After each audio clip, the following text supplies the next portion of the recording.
अमृता आकाश आरोग्यम धनसंपदामध्ये आपलं स्वागत। आज आपण मोठ्या आतड्यांचे कर्करोग आणि त्यावर उपचार पद्धती याविषयी माहिती घेत आहोत आणि आपल्याला मार्गदर्शन करण्यासाठी आपल्या सोबत आहेत डॉक्टर इम्रान शेख सर। कार्यक्रमात नमस्कार. आपलं स्वागत करते। Thank you. कार्यक्रमाला आपण सुरुवात करणारच आहोत, पण त्याआधी आपण डॉक्टरांचा परिचय करून घेऊयात। डॉक्टर इम्रान शेख यांना शस्त्रक्रिया आणि सर्जिकल गॅस्ट्रो एंटरोलॉजीच्या क्षेत्रामध्ये 10 वर्षांहून अधिक अनुभव आहे। ओटीपोटाच्या जटिल आजारांच्या व्यवस्थापनात त्यांचा विशेष हातखंडा आहे। मिनिमली एक्सेस आणि ॲडव्हान्स लेप्रोस्कोपिक सर्जरीमध्ये ते निपुण देखील आहेत। डॉक्टरांनी या क्षेत्रात रिसर्च प्रेझेंटेशन्स देखील दिलेले आहेत। डॉक्टर इम्रान यांना जीआय सर्जरीमध्ये बी ब्रॉन मेडल आणि स्कॉलरशिप मिळाली आहे। डॉक्टरांबद्दल विशेष सांगायचं झालं तर सर्जिकल गॅस्ट्रो एंटरोलॉजी, यकृत प्रत्यारोपण शस्त्रक्रिया, जीआय कॅन्सरच्या शस्त्रक्रिया, ॲडव्हान्स लेप्रोस्कोपिक शस्त्रक्रिया, हेपेटो पॅनक्रिएटोबिलिरी सर्जरी यामध्येही डॉक्टरांना विशेष खरं तर रस आहे। त्याचबरोबर कोरोनाच्या काळामध्ये डॉक्टरांनी 100हून अधिक रुग्णांवर शस्त्रक्रिया सर्जरी देखील केलेली आहे। खरं तर यासाठी डॉक्टरांचं विशेष कौतुक करायला हवं, कारण कोरोनाचा काळ होता आणि त्यात देखील तुम्ही तुमचं कर्तव्य बजावलेलं आहे। डॉक्टर, आज आपण मोठ्या आतड्यांच्या कर्करोगाबद्दल बोलतोय। पहिला प्रश्न हाच, कोलोरेक्टल कर्करोग म्हणजे नेमकं काय आणि सर्वसामान्य लोकांना समजेल असं कर्करोग म्हणजे नेमकं काय असेल? तर बघायला गेलं तर कर्करोग म्हणजे काय, तर यामध्ये आपल्या बॉडीच्या ज्या सेल्स असतात किंवा टिश्यू असतात त्यांची अनकंट्रोल ग्रोथ होते आणि त्यामुळे त्या टिश्यू वाढतात आणि त्या चान्सेस असतात की ते आपल्या बॉडीमध्ये पसरू शकतात। ह्याला आपण कर्करोग म्हणतो। कोलोरेक्टल कॅन्सर किंवा कर्करोग म्हणजे कोलोरेक्टल हा एक पार्ट आहे आपल्या जीआय ट्रॅकचा किंवा आपल्या इंटेस्टिनल ट्रॅकचा, डायजेस्टिव्ह ट्रॅकचा। आपण ज्यावेळी अन्न घेतो, अन्न आधी सर्वप्रथम पोटामध्ये जठरमध्ये जातं आणि जठरमधून मग ते अन्न खाली स्मॉल इंटेस्टाईन, छोटी आतडी आणि त्याच्यापुढे लार्ज इंटेस्टाईन ज्याला आपण कोलॉन म्हणतो आणि त्याच्यापुढे असते आपल्या गुदद्वार आणि त्याच्या आधी असतं ज्यामध्ये आपलं मल साठलं जातं। तर हा जो रस्ता आहे लार्ज इंटेस्टाईनचा आणि मल साठण्याचं जी आपली बॅग आहे त्याचा आणि त्याचं जे मुख आहे गुदद्वार त्याचा, ह्याचे जे कॅन्सर्स असतात त्याला आपण कोलोरेक्टल कॅन्सर्स म्हणतो। हा कर्करोग नेमका किती सामान्य आहे, म्हणजे याबद्दल काय सांगाल? आपल्याकडे इंडियामध्ये अशी काही स्पेसिफिक रजिस्ट्री नाही आहे ज्यामध्ये आपण ह्यांना मेजर करू शकतो, पण वर्ल्ड वाईड जो डाटा सांगतो त्यामध्ये असं दिसतं की कोलोरेक्टल कॅन्सर हा फार कॉमन कॅन्सर आहे। असं पाहिलं तर US मध्ये किंवा UK मध्ये हा 3rd मोस्ट कॉमन कॅन्सर आहे जो की तिकडे डायग्नोज होतो आणि आपण बघितलं की ज्याच्यामध्ये लोक मरतात किंवा मृत्युमुखी पडतात त्यामध्ये, तर हा जगातला 4था सर्वात मोस्ट कॉमन कॅन्सर आहे। तर तसं बघायला गेलं तर हा कॅन्सर फार कॉमन आहे। अगदीच। त्याचबरोबर कोलोरेक्टल कर्करोगाची संभाव्य कारणं नेमकी कोणती असू शकतात, की या कारणामुळे एखाद्या पेशंटला कर्करोग होतोय, तर याबद्दल काय सांगाल? स्पेसिफिक कारणं अशी काही नसतात, पण त्याला आपण रिस्क फॅक्टर्स म्हणतो, म्हणजे ज्यांचं आपण असोसिएशन सांगू शकतो की ह्या कारणामुळे हा कर्करोगाची संभावना वाढते। सगळ्यात इम्पॉर्टंट म्हणजे पहिला एज म्हणजे वय। जसं जसं आपल्या पेशंटचं किंवा लोकांचं वय वाढतं तसं तसं त्यांच्यामध्ये कॅन्सरचे प्रमाण हे वाढू शकतात। कोलोरेक्टल कॅन्सर्स हा कॉमनली 60 वयानंतर हा आपल्याला दिसतो, 60मध्ये किंवा 70मध्ये, आणि age is a very important factor. ह्याच्या व्यतिरिक्त आपण म्हणतो सेक्स, हा कॅन्सर हा प्रमुखतः मेल्समध्ये थोडासा कॉमन आहे as compare to the females. आपण जर रेशो कम्पेअर केला तर 1.4:1 आपण हा रेशो सांगू शकतो, तर हा थोडासा मेल्समध्ये कॉमन आहे। त्याच्या व्यतिरिक्त ह्याची भरपूर कारणं असू शकतात, बट मोस्ट इम्पॉर्टंटली आपण म्हणू शकतो की लाईफस्टाईल, जे आपलं आजकालचं लाईफस्टाईल आहे, जे आपण वेस्टर्नायझेशन झालं आपल्या डाएटमध्ये, आपल्या ज्या आहार आहेत त्यामध्ये आपण ते सांगू शकतो की lifestyle is the most important factor. त्यामध्ये आपण नॉन व्हेजिटेरियन डाएटमध्ये आपण ॲनिमल फॅट यूज करतो, किंवा आपण फार म्हणजे गरम गोष्टी किंवा स्टर फूड म्हणतो आपण त्याला, किंवा आपण त्याला बेक फूड म्हणतो। तर ह्या सगळ्या ज्या गोष्टी आहेत ह्यामध्ये नायट्रेट्सचे प्रमाण जास्त असतात आणि त्यामध्ये कर्करोगाचे प्रमाण वाढू शकतात। ह्या डाएटमुळे आपल्याला बाकी आजार होऊ शकतात, पण कोलोरेक्टल कॅन्सर हा फार कॉमन आजार आहे। याच्या व्यतिरिक्त आणखीन काही कारणं असू शकतात, जसं आपण म्हणतो जेनेटिक म्हणजे हे जे असतात आपल्या जीन्समध्ये असतात आणि हे आपल्या फॅमिलीमध्ये चालतात, म्हणजे आपल्या आजोबांकडून आपल्या पॅरेंट्समध्ये, आपल्या पॅरेंट्समधून आपल्यामध्ये आणि आपल्यामधून आपल्या मुलांमध्ये जाऊ शकतात। ह्याचे चान्सेस फार कमी आहेत, अराउंड 6 ते 7% लोकांना जेनेटिक कॅन्सर्स होऊ शकतात। मोस्ट ऑफ द पेशंट्सना जे आहेत जेनेटिक कॅन्सर्स होत नाहीत। पण समजा आपल्याला माहीत असेल की कुठल्या फॅमिलीमध्ये हे जीन्स आहेत, तर आपण पूर्ण फॅमिलीचं स्क्रीनिंग करू शकतो। ह्याच्या व्यतिरिक्त आणखीन काही कारणं असोसिएशन असू शकते. जसं की आपली ओबेसिटी हा एक इम्पॉर्टंट रिस्क फॅक्टर आहे कोलोरेक्टल कॅन्सरसाठी. आपले लाईफस्टाईल, सेडेंटरी लाईफस्टाईल, जसं आपण आजकाल आपली जी आहे घरी बसून काम करणे किंवा जास्त हालचाल न होणे बॉडीची, हा एक मोठा रिस्क फॅक्टर आपल्याला जाणून आलेला आहे. आणि आजकाल ह्यासाठी भरपूर रिसर्च चालू आहे. आणि जे लोक आपले सेडेंटरी लाईफस्टाईल सोडतात किंवा जे लोक ॲक्टिव्ह असतात लाईफमध्ये, त्यांना ह्या कॅन्सरचे प्रमाण कमी असतात. अगदीच. त्यामुळे बदलत्या जीवनशैलीचा आपल्या शरीरावर कसा दुष्परिणाम होऊ शकतो आणि त्यातून एक्झॅक्टली. आपल्याला कॅन्सर होऊ शकतो आणि ही सगळी खरं तर लक्षणं तुम्ही सांगितली. ही कारणं संभाव्य जाणून घेतल्यानंतर कोलोरेक्टल कॅन्सर आपल्याला झालेला आहे, हे नेमकं कसं ओळखावं? त्याची काही लक्षणं आहेत का? तर कॅन्सर आपण जेव्हा म्हणतो, तर कॅन्सरमध्ये अर्ली स्टेजमध्ये जनरली आपल्याला जास्त सिम्पटम्स नसतात. पण कोलॉन आणि रेक्टम हा जो पार्ट आहे, ह्यामध्ये मुख्यतः मल असतं. मल म्हणजे संडास असते आणि संडासच्या सवयीमध्ये चेंज होणं हा एक मोस्ट इम्पॉर्टंट सिम्पटम आहे आणि आपण हा इग्नोर नाही केला पाहिजे. आपण बघतो ओल्ड एजमुळे पेशंटला बऱ्याच लोकांना कॉन्स्टिपेशन असतं. पेशंट चूर्ण खातात किंवा काही औषधं घेतात त्यासाठी, आणि हे कॉन्स्टिपेशन हे फार इम्पॉर्टंट सिम्पटम असू शकतो. आपण बऱ्याच वेळा हे निग्लेक्ट करतो की कॉन्स्टिपेशन आहे, वयानुसार आहे, पण इन्क्रीजिंग कॉन्स्टिपेशन किंवा समटाईम्स आपण कॉन्स्टिपेशन बरोबर अल्टरनेटिव्ह लूज मोशन्स, म्हणजे कधी पेशंटला कॉन्स्टिपेशन होणार, कधी पेशंटला पातळ संडास होणार, हे एक मुख्यतः लक्षण असू शकतं आणि सगळ्यात कॉमनली हेच दिसतं. दुसरं इम्पॉर्टंट सिम्पटम म्हणजे असतं त्यामध्ये चेंज इन बॉवेल हॅबिट. म्हणजे काय, की लोकांना काही दिवसापासून कॉन्स्टिपेशन आहे, ते चालू आहे आणि सडनली ते चेंज झालं. चेंजमध्ये आयदर कॉन्स्टिपेशन वाढलं किंवा कॉन्स्टिपेशनमुळे अल्टरनेट लूज मोशन झाल्या. तर change in a bowel habit हा एक मोस्ट इम्पॉर्टंट सिम्पटम असू शकतो. ह्याच्या व्यतिरिक्त मलमधून रक्तस्राव होणे फार कॉमन आहे. स्पेशली आपण जे रेक्टम म्हणतो किंवा जे गुदद्वाराचे कॅन्सर्स म्हणतो, त्यामध्ये ब्लिडिंग होणं फार कॉमन आहे. आणखीन काही कारणं असू शकतात, जसं की पोटामध्ये दुखणे, पोटामध्ये गोळा येणे, पोट फुलणे, उलट्या होणे, ही आणखीन काही कारण कॅन्सरचे सिम्पटम असू शकतात. अराउंड 20-30% पेशंटमध्ये आपण लॉस ऑफ ॲपिटाईट आणि वेट, ह्याचा अर्थ काय, की भूक न लागणे आणि पेशंटचं वजन कमी होणे, हिमोग्लोबिन कमी होणे, हे पण काही सिम्पटम्स प्रॉमिनंट असू शकतात. तर ह्यापैकी कुठलेही सिम्पटम्स आपल्याला जे दिसतात, तर त्याला निग्लेक्ट न करता त्या इन्व्हेस्टिगेट करणं हा एक इम्पॉर्टंट क्लू आहे. अगदीच. खरं तर ही महत्त्वाची गोष्ट आहे, जी आता डॉक्टरांनी सांगितलेली आहे. अशी कोणतीही लक्षणं जर आपल्याला जाणवत असतील, तर डॉक्टरांकडे जाणं आणि योग्य डॉक्टरांकडून मार्गदर्शन घेणं तितकंच महत्त्वाचं.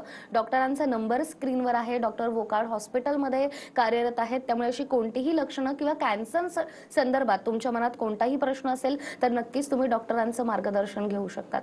डॉक्टर, तुम्ही लक्षणांबद्दल सांगितलं, मात्र कोलोरेक्टल कॅन्सर झालेला आहे, याचं निदान नेमकं कसं करावं आणि या संदर्भातही कोणत्या चाचण्या आहेत का? तर ज्या पेशंटले हे सिम्पटम्स असतात, मेनली अल्टर्ड बॉवेल हॅबिट्स किंवा हे कॉन्स्टिपेशन, अल्टरनेट डायरिया किंवा ब्लिडिंग, अशा पेशंटला आपण आधी बेसिक ब्लड टेस्ट करतो आणि ब्लड टेस्टमध्ये आपल्याला कळून येतं की हिमोग्लोबिन कमी आहे किंवा आणखीन काही फॅक्टर्स आहेत. त्यानंतर आपण त्यांची बेसिक टेस्ट, म्हणजे sonography is a basic test आहे. हवेवर सोनोग्राफी एवढी चांगली टेस्ट नाही ज्यामध्ये आपल्याला कोलोरेक्टल कॅन्सर डायग्नोसिस होऊ शकतो, पण कधी कधी आपल्याला एक आयडिया मिळते की कुठे गाठ आहे किंवा नाही आहे आणि त्यानुसार आपण पुढच्या चाचण्या करू शकतो. पण डायग्नोसिस कन्फर्म करण्यासाठी सगळ्यात इम्पॉर्टंट चाचणी आहे ती म्हणजे कोलोनोस्कोपी. कोलोनोस्कोपी म्हणजे एक दुर्बिणीचा तपास असतो.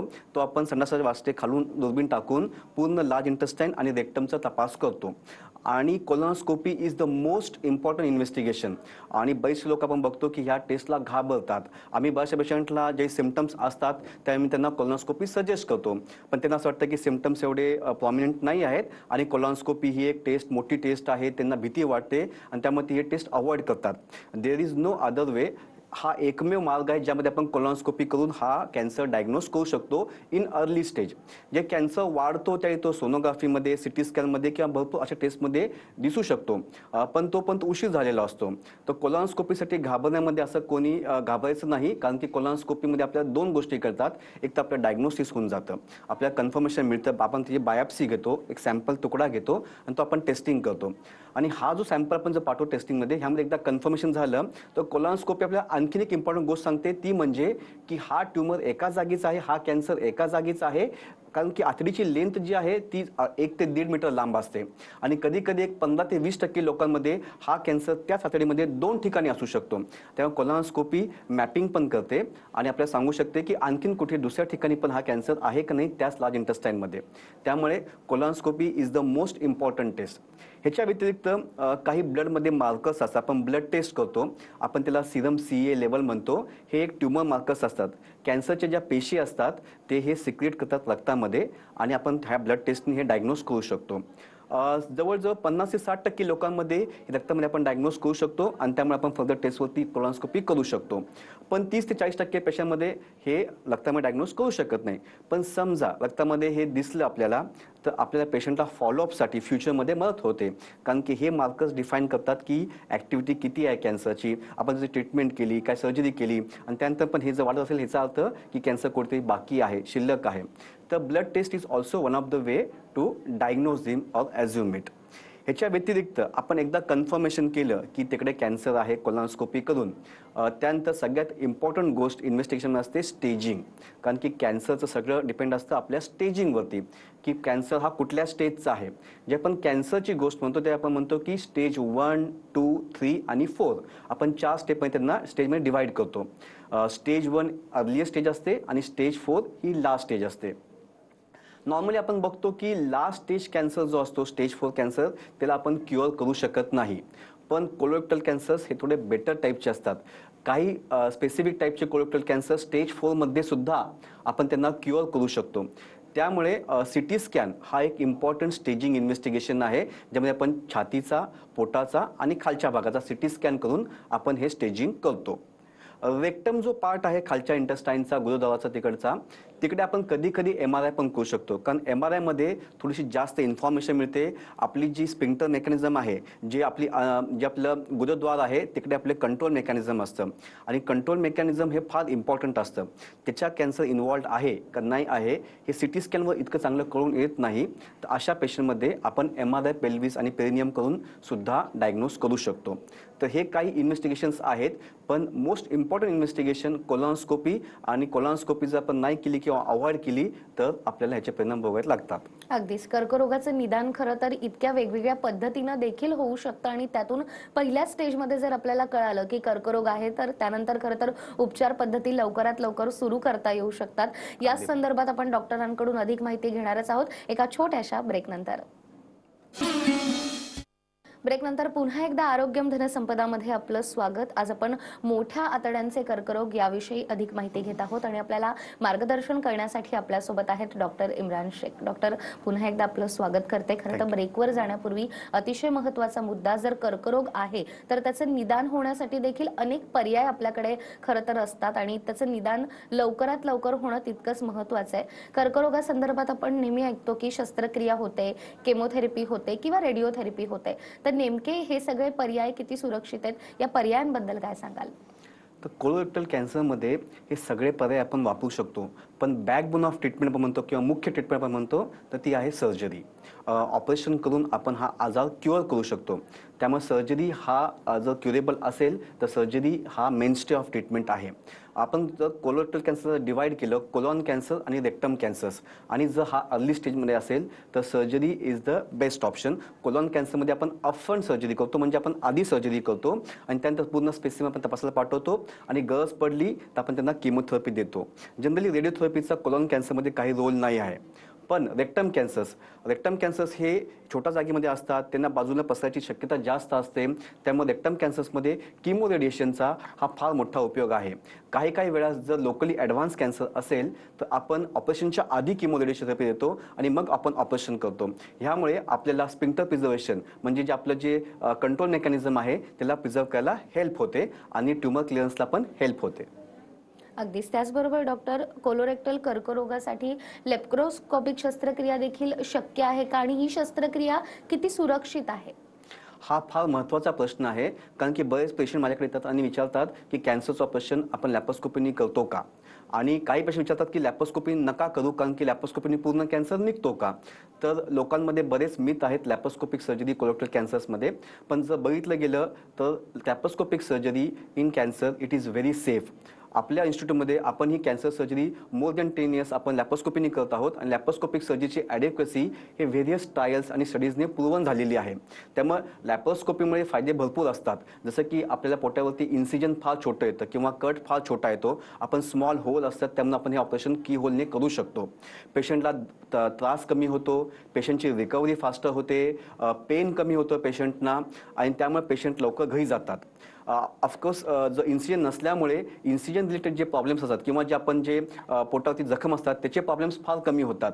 त्यामुळे लॅप्रोस्कोपी हा फार सेफ आणि हा एक उत्तम पर्याय आहे ओपन सर्जरीसाठी आणि यामध्ये कॅन्सरचं पूर्ण निदान होऊ शकतं. हे फार कॉमन टेक्निक आहे आजच्या जमान्यामध्ये. ह्याच्या व्यतिरिक्त आपल्याला ॲडव्हान्सेस यामध्ये भरपूर आहेत. आपण रोबोटिक सर्जरीसुद्धा रेक्टम कॅन्सर्स करू शकतो. पण रोबोटिक सर्जरीला अजून काही अवकाश आहे. ऑफकोर्स फ्युचरमध्ये ह्याचा आपण भरपूर स्टडीज बघू, पण at present laparoscopy is a standard of care. अगदीच डॉक्टर. त्याचबरोबर तुमचा हा उद्देश असतो नेहमीच की पेशंटला जर कर्करोग आहे तर त्याविषयी त्याला लवकरात लवकर माहिती मिळावी आणि आधुनिक पद्धतीने खरं तर उपचार पद्धती आहे ज्याविषयी तुम्ही माहिती देतात आणि जनजागृती देखील करत असतात. मात्र काही वेळेला पेशंटला कर्करोग झालाय, तो लास्ट स्टेजला आहे किंवा फर्स्ट स्टेजला आहे, हे कळाल्यानंतर मग उपचार पद्धती नेमकी कशी ठरवली जाते? कारण अनेक लोक कर्करोग झालाय हे समजल्यावरच घाबरून जातात. तर कुठेतरी त्यांचं देखील मनोबल वाढवण्याचा एक टास्क तुमचा असतो. मी हे नेहमी म्हणतो, ज्यावेळी कॅन्सर होतो तो कॅन्सर हा पेशंटला नाही होत, हा पूर्ण फॅमिलीला होतो. कारण की आपल्या इंडियामध्ये आपली व्यवस्था अशी आहे की यामध्ये आपली फॅमिली फार क्लोज फॅमिली असतात आणि ज्यावेळी एका पेशंटला कॅन्सर होतो तर पूर्ण फॅमिली सफर करते. त्यामुळे हे फार महत्त्वाचं आहे की आपण हे कॅन्सर जे आहेत अर्ली स्टेजमध्ये डायग्नोज करू, कारण की त्यांना आपण क्युअर करू शकतो. आपण जर बघितलं कॅन्सर स्टेजमध्ये कोलोरेक्टल कॅन्सर स्टेज 1, 2, 3 आणि 4, तर कॅन्सर 1 स्टेजमध्ये डायग्नोज झाला तर आपण त्याला म्हणतो 95% सर्वायवल, म्हणजे 55% लोकांना सर्वायवल ॲडव्हान्टेज आहे. जर स्टेज 2 मध्ये झाला तर 80%, स्टेज 3 मध्ये झाला तर अराउंड 60% आणि स्टेज 4 मध्ये झाला तर अराउंड 25 to 26% चान्सेस असतात की आपण त्यांना क्युअर करू शकतो. त्यामुळे इम्पॉर्टंट आहे की त्यांना आपण लवकरात लवकर डायग्नोज केलं पाहिजे. अगदीच. त्याचबरोबर उपचारानंतर देखील कोलोरेक्टल कर्करोगासाठी काही पाठपुरावा आहे का आणि हा पाठपुरावा घेणं देखील किती महत्त्वाचं आहे? बरोबर. हा पण फार इम्पॉर्टंट प्रश्न आहे. जे आपण ऑपरेशन करतो किंवा पेशंटला किमोथेरपी, रेडिओथेरपी देतो, त्यानंतर पेशंटचा फॉलोअप फार इम्पॉर्टंट आहे. ऑपरेशन नंतर आपण जनरली पेशंटला 6-6 महिन्यांनी पहिल्या 2 वर्षापर्यंत बोलवतो आणि त्यानंतर 1 वर्षांनी नेक्स्ट 3 इयर्स म्हणजे टोटल 5 इयर्स आपण त्यांना फॉलोअप करतो. हा फॉलोअप फार इम्पॉर्टंट आहे. का? कारण की कॅन्सर जे असतात त्यांची परत याची टेंडन्सी असते. तर ह्या फॉलोअपमध्ये जर का ते परत आले तर आपण त्यांना परत अर्ली स्टेजमध्ये डायग्नोज करू आणि आपण त्यांना परत ट्रीट करून क्युअर करू शकतो. त्यामुळे follow up is very important. Most of patient आपण जे ऑपरेशन करतो किंवा केमोथेरपी घेतात आणि एकदा ट्रीटमेंट संपली की ते लूज ऑन द फॉलोअप. तर हे फार इम्पॉर्टंट आहे की प्रत्येक 6-6 महिन्यांनी आपल्या डॉक्टरांना ऑपरेशन नंतर किंवा केमोथेरपी भेटणं फार गरजेचं आहे. 5 वर्ष फ्रॉम द डायग्नोसिस, आणि हे आपण कधीही विसरलं नाही पाहिजे. त्यामुळे उपचार पद्धती एकदा सुरू झाल्यानंतर थोडं बरं वाटायला लागलंय, त्यामुळे आता डॉक्टरांकडे जाण्याची गरज नाही. खरं तर हा गैरसमज दूर करणं गरजेचं आहे. पाठपुरावा करणं आणि 6-6 महिन्यातून आपलं चेकअप करून घेणं तितकंच महत्त्वाचं आहे. कोलोरेक्टल कॅन्सर बद्दल आपण बोलतोय, मात्र सर्वसामान्य लोकांना असा प्रश्न असतो की आम्हाला कॅन्सर झालाय आणि तो कसा झाला, असे अनेक प्रश्न येतात. तर कर्करोग होऊ नये किंवा कर्करोग टाळण्यासाठी नेमकं काय करावं आणि त्याचबरोबर आपले प्रेक्षक आपल्याला पाहतात आहेत, तर त्यांना देखील तुम्ही काय सल्ला द्याल? तर आपण जे म्हणतो रिस्क फॅक्टर्स, कुठल्याही कॅन्सर होण्यासाठी काही रिस्क फॅक्टर्स असतात. काही रिस्क फॅक्टर्स आर मॉडिफायबल, म्हणजे आपण जे मॉडिफाय करू शकतो, चेंज करू शकतो, आणि काही रिस्क फॅक्टर्स नॉन मॉडिफायबल असतात. ह्याचा अर्थ काय? नॉन मॉडिफायबल म्हणजे काय की समजा एज म्हणजे वय आपण थांबवू शकत नाही, आपण मॉडिफाय करू शकत नाही. त्यामुळं जसं जसं वय वाढणार तसं कॅन्सरची रिस्क वाढणार. हा नॉन मॉडिफायबल रिस्क फॅक्टर आहे. पण काही फॅक्टर्स आहेत जे काय मॉडिफाय करू शकतो. ह्याचा अर्थ काय? आपली सेडेंटरी लाईफस्टाईल आपण आपलं चेंज करू शकतो. आपले डायटरी हॅबिट्स आपण चेंज करू शकतो. ॲनिमल फॅट डाएट अवॉइड करू शकतो. आपण नॉन व्हेज डाएट किंवा आपण स्मोकिंग, अल्कोहोल ह्या सगळ्या गोष्टी जर आपण अवॉइड केल्या तर आपण हे रिस्क फॅक्टर्स मॉडिफाय करू शकतो. ओव्हरऑल जर आपण बघितलं तर 50% जे हे कोलोरेक्टल कॅन्सर असतात त्यांचे लाईफस्टाईल रिलेटेड आहेत, आणि जर आपण ते मॉडिफाय केले तर आपण 20 ते 25% पेशंटला यामधून आपण हे अवॉइड करू शकतो, which is a very big number. त्यामुळे मॉडिफाईड रिस्क फॅक्टर्स जे आहेत त्याला आपण कंट्रोल केलं तर आपण we can avoid this cancers. खरं तर कॅन्सर टाळावा यासाठी तुम्ही प्रेक्षकांना सल्ला दिला. मात्र या संदर्भात आणखीन एक महत्त्वाचा प्रश्न माझ्या मनात येतोय, तो म्हणजे की कोलोरेक्टल कॅन्सरमध्ये आपण कोलोस्कोपी बद्दल देखील ऐकतो, तर प्रत्येक कॅन्सरसाठी कोलोस्कोपी करणं गरजेचं आहे का? सो कोलॉस्टॉमी आपण याला म्हणतो. कोलॉस्टॉमी म्हणजे काय, याचा अर्थ आपण संडासचा रस्ता जो आहे टेम्पररी बाहेर काढतो किंवा परमनंटली पण बाहेर काढू शकतो. याचा अर्थ की संडासची जी जागा आहे आपण आतड्याला आपल्या पोटावरती कुठेतरी एक मार्ग देतो. आणि हा जो ट्रीटमेंट आहे हा आपण दोन प्रकारे वापरू शकतो, एक तर टेम्पररी किंवा परमनंट. परमनंट आपण केव्हा वापरतो, ज्यावेळी आपल्या संडासच्या मुखाचा कॅन्सर असेल, म्हणजे आपले जे कंट्रोल मेकॅनिझम आहे, स्पिंक्टर मेकॅनिझम आहे ते पण इन्वॉल्ड आहे. अशा केसेसमध्ये आपण जर कापायला गेलं तर आपल्याला स्पिंक्टर पण कापून काढायला लागतो. त्यामुळे आपण ते पूर्ण जागा काढून टाकतो, संडासची जागा, आणि संडासचा रस्ता जो आहे आपण पोटावरती बनवतो. ह्याला आपण परमनंट कोलॉस्टॉमी म्हणतो. आणि हे फक्त जे खालचे कॅन्सर्स असतात, मुखाचे जे कॅन्सर्स असतात संडासच्या जागेचे, आपण ह्या त्या पेशंटमध्ये करतो. कधी कधी असं असतं की कॅन्सरमुळे इंटेस्टाइनल ऑब्स्ट्रक्शन आहे, आतडीवरती सुजन जास्त आहे, आपण आतडीचं कॅन्सरचं ऑपरेशन करून कॅन्सर कापून टाकतो. आणि आपण ज्यावेळी जॉईंट करतो त्या जॉईंट आपण ते व्यवस्थित बनवू शकत नाही, कारण की तिकडे सुजन जास्त आहे. आणि अशा सुजनमध्ये कधी कधी जॉईंट न भरणे किंवा लिकेज होणे ह्याची रिस्क असते. तर अशा पेशंटमध्ये आपण टेम्पररी ही आतडी जी आहे बाहेर ठेवतो आणि संडास बाहेर जमा करतो. आणि ज्यावेळी सुजन कमी होते, पेशंटची कंडिशन इम्प्रूव्ह होते, त्यानंतर आपण दुसरं ऑपरेशन करून हे आपण परत आतमध्ये जॉईंट करतो. तर ह्याला आपण म्हणतो टेम्पररी कोलॉस्टॉमी. कधी कधी ही कोलॉस्टॉमी आपण जॉईंट केल्यानंतर सुद्धा करू शकतो. जेव्हा आपण समजा जॉईंट बनवला, असं वाटतं की जॉईंट एवढा चांगला नाही आहे, तिकडे सुजन आहे, तर त्याच्या आधीची आतडी आपण बाहेर काढतो आणि त्याला आपण टेम्पररी कोलॉस्टॉमी देतो.